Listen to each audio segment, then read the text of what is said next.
I didn't catch my wife cheating. The mailbox did. I always figured secrets have a way of showing up at the worst possible time. What I never saw coming was my wife's secret being revealed by a random letter addressed to me. It wasn't some dramatic discovery or a screaming match. It was just a simple notice in the mailbox that cracked open a truth she had been hiding for years. It all started on a quiet Tuesday morning. My wife, Lavra, was humming in the kitchen, making her usual smoothie with berries, banana, and that protein powder that smells like chalk. Everything seemed completely normal, almost peaceful. I went out to grab the mail and started sorting through the usual bills and junk ads. That's when a thick envelope caught my eye. Notice of traffic violation, red light camera evidence enclosed. Here's the problem. It wasn't my car. It was a black Audi, a car I had never seen in my life, but it was registered under my wife's name. My heart started beating faster, but I kept my face completely calm. I opened the envelope slowly, thinking it had to be some kind of clerical error. But the photos inside were painfully clear. There was the black Audi, my wife in the passenger seat, and a man I didn't recognize behind the wheel. The timestamp on the photo matched a night Dee told me she was at her friend Hannah S. house. Something inside me just twisted. It wasn't anger, not yet. It was more like a cold, creeping certainty that something was very wrong. I slid the papers into my jacket and poured myself a cup of coffee, acting like nothing had happened. Lavra turned from the counter and asked, "Anything interesting in the mail?" I just shook my head. Nothing important. I saw her shoulders relax. She always did that when she thought I wasn't paying attention, but I was done being blind. For the next few days I watched her, I listened. I started tracking everything. I began to notice patterns I'd been ignoring. She started wearing extra makeup on Thursdays. She'd take long showers right before leaving the house.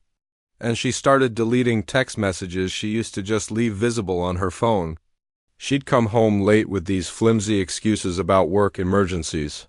I'd been married long enough to know when a story was rehearsed. A week later, I decided to follow her car. She drove all the way across town to a quiet cul-de-sac, parked, and walked straight into a house like she lived there. A man stepped out. He was tall, athletic-looking, with his shirt half open.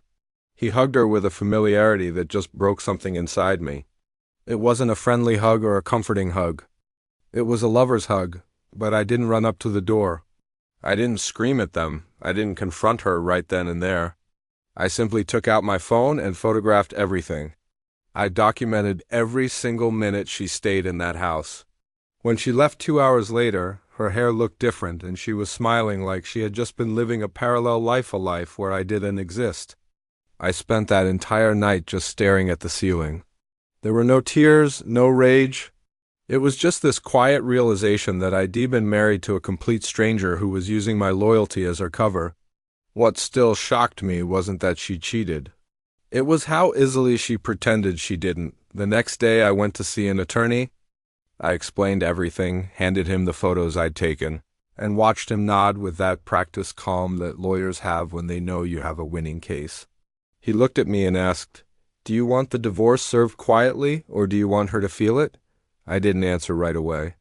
I'm not a vengeful person, but I wanted the truth to matter. I wanted what she did to have consequences. "Make it hurt," I said finally. He just nodded.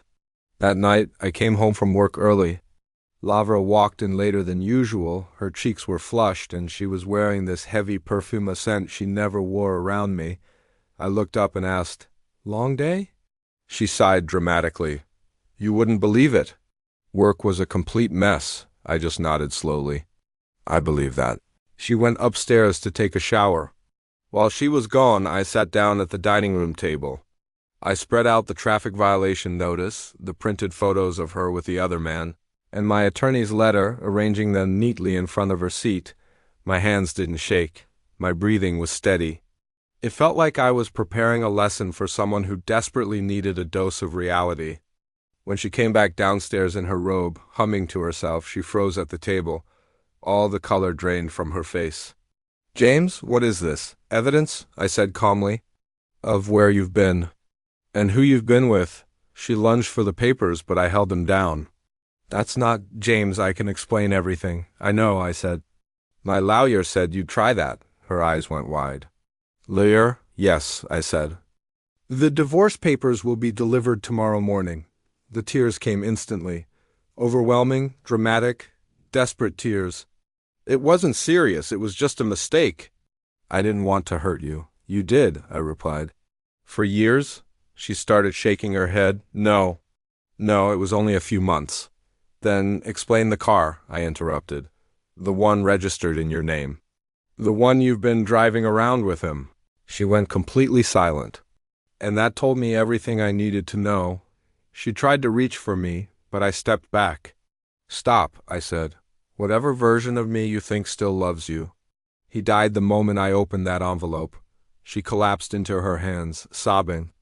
I went and packed a small bag, grabbed my keys, and stood by the door. I'm leaving tonight. You'll hear from my lawyer in the morning. Please, she begged, falling to her knees. Don't go, please, I'll fix this. I just shook my head. You can't fix something you spent years breaking. That was the last thing I said to her before I walked out the door.